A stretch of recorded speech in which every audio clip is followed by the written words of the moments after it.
सुल्तान महमूद गजनवी एक बहुत बहादुर और आदिल बादशाह था। बहादुरी के साथ साथ वो अपनी नेकी, रहम दिली और इंसाफ पसंदी की वजह से भी मशहूर था। उसकी आदत थी कि वो भेस बदलकर रात के वक्त शहर की गलियों और कोचों का चक्कर लगाया करता था, ताकि रियाया के हालात से बाखबर रहे और उनकी तकलीफों का अंदाजा कर सके। एक रात वो इसी तरह शहर का गश्त करते हुए एक सुनसान और वीरान मकाम पर जा पहुंचा। वहां उसने देखा कि 4 आदमी आहिस्ता आहिस्ता आपस में बातें कर रहे हैं। सुल्तान उनके करीब गया और बोला, भाइयों, यहाँ क्या कर रहे हो? उन्होंने बेधड़क जवाब दिया, मियाँ, हम चोर हैं और चोरी के मुतालिक सलाह मशवरा कर रहे हैं। फिर तो तुम मेरे साथी हुए। अगर मुनासिब समझो तो मुझे भी अपने साथ शामिल कर लो। वो कहने लगे, हम किसी को अपने साथ इस वक्त तक शामिल नहीं करते जब तक इसमें कोई खास खूबी ना हो। पहले अपनी खूबी बयान करो, फिर फैसला करेंगे। सुल्तान ने कहा, खूबी तो मुझ में भी है, लेकिन अगर तुम बुरा ना मानो तो पहले तुम अपनी अपनी खूबियां बयान करो, फिर मैं अपनी खूबी बताऊंगा। एक चोर बोला, मेरी खूबी यह है कि मैं सूंघ कर खजाने की जगह मालूम कर लेता हूं, चाहे वो पहाड़ के गार में हो या जमीन के अंदर।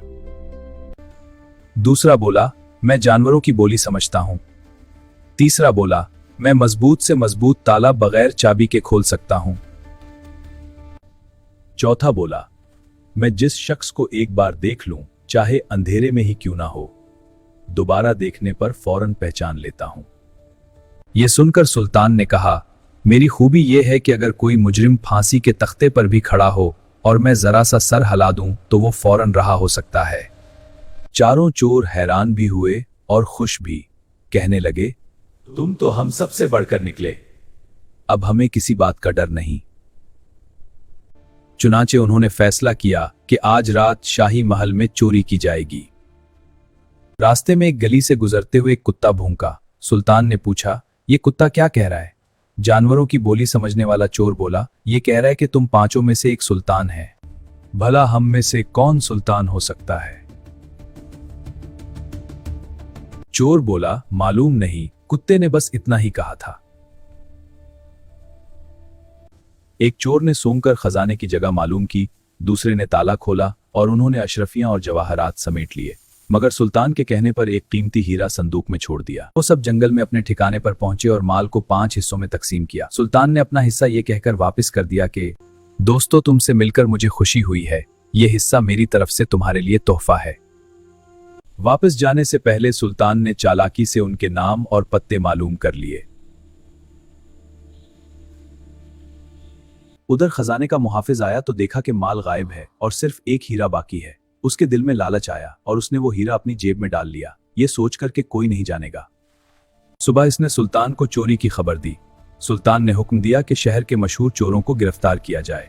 चोरों को दरबार में पेश किया गया। सुल्तान ने पूछा, वो हीरा कहां है? सूंघने वाला चोर आगे बढ़ा और बोला, आलाजा, पहले हमारी तलाशी ली जाए ताकि यकीन हो जाए कि हीरा हमारे पास नहीं। तलाशी ली गई, मगर हीरा किसी के पास ना मिला। फिर चोर ने कहा, हीरा उसी दरबार में मौजूद है। मुहाफिज खजाना की खुफिया जेब में एक डबिया है, हीरा उसी में है।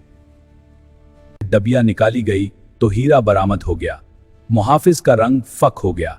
सुल्तान ने उसे गिरफ्तार करवा दिया और फरमाया, उसे गिरफ्तार करो। फिर सुल्तान ने चोरों की तरफ देखकर मुस्कुराकर कहा, तुम सब आजाद हो। सुल्तान की इस मेहरबानी का चोरों पर गहरा असर हुआ और उन्होंने आइंदा चोरी छोड़कर नेक जिंदगी गुजारने का अहद किया।